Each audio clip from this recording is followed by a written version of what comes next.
मराठीच्या मुद्द्यावरून मागील महिन्यातच चांगलाच वाद पेटला आहे।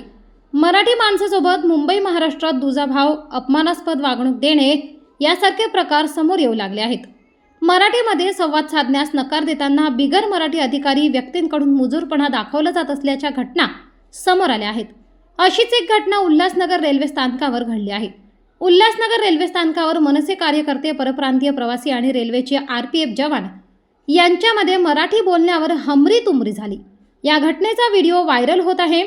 उल्हासनगर येथे स्थानकावर बाहेरच्या राज्यातील नागरिकांना तिकीट घेण्यासाठी टोकन सिस्टीम सुरू केल्याचा आरोप मनसेने केलाय। यावेळी रेल्वे स्थानकावर जाऊन मनसेचे पदाधिकारी सचिन कदम यांनी याबाबत जाब विचारला। त्यावेळी मध्यस्थी केलेल्या जवानांमध्ये आणि कार्यकर्त्यांमध्ये मराठी हिंदीवरून शाब्दिक बाचाबाची झाली। उल्हासनगर रेल्वे स्थानकात बुकिंगवरून गोंधळ सुरू असल्याची माहिती समोर आली। त्या अनुषंगाने मनसे जिल्हाध्यक्ष सचिन कदम हे तिथे गेले होते।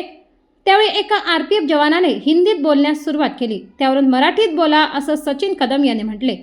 त्यावर मराठी येत नाही असे मुजोरच्या स्वरात म्हटले असल्याचे कदम यांनी सांगितले। यावर तुमची तक्रार डीआरएम कडे करणार असल्याचे सांगताच जा माझी तक्रार करा असे आवाहनही कदम यांनी दिले।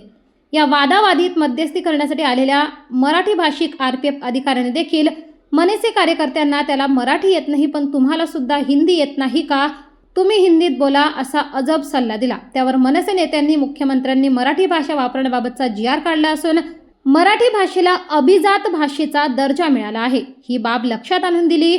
मात्र या अधिकाऱ्याने मराठीला कधी अभिजात भाषेचा दर्जा मिळाला असा उलट सवाल केलाय।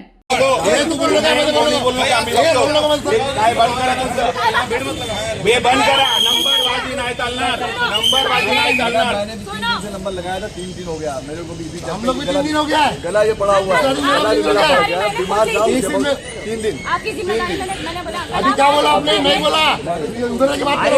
जो ये तब के बाद दादागिरी दिखा रहे हो, दादागिरी दिखा रहे हो। ये नंबर नहीं लगेगा इधर से, इधर नंबर आणि तो मराठीत बोलणार। तो काय बोलणार? मराठीतच बोलायचं। तू काय बोलतो मला मराठी येत नाही? मराठीतच बोला। तुझी उद्या डीआरएम कडे कंप्लेंटचा नंबर कर, तुझा नंबर डीआरएम कडे कंप्लेंट करणार। तुला मराठीतच बोलावं लागणार, नाही तर तुझ्या राज्यातून काम करायचं। हा हो साहेब, हा बोलतो मी मराठीत बोलणार नाही।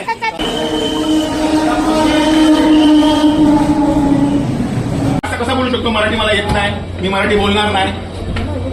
अरे तुम्ही मराठी, तुम्हाला वाटलं पाहिजे हा असा बोलतोय म्हणून। तुम्ही बोलता त्याची बाजू घेता, मोठी गोष्ट आहे यार।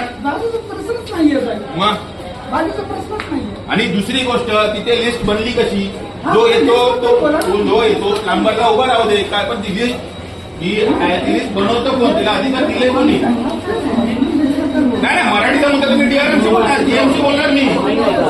तुम्ही मला बोलताय की मला हिंदी येत नाही, मी यांच्याशी मराठीत हिंदीत बोलायचं।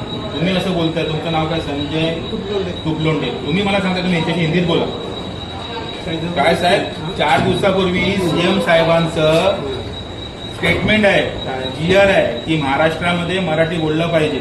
महाराष्ट्राचा कायदा आहे, मराठी आपली अभिजात दर्जा प्राप्त झालेली भाषा आहे, त्याच्यामुळे प्रत्येक राज्याला मराठीचं मानपान आहे। तुम्ही बोलता की तुला हिंदी येत नाही म्हणून प्रत्येक राज्याला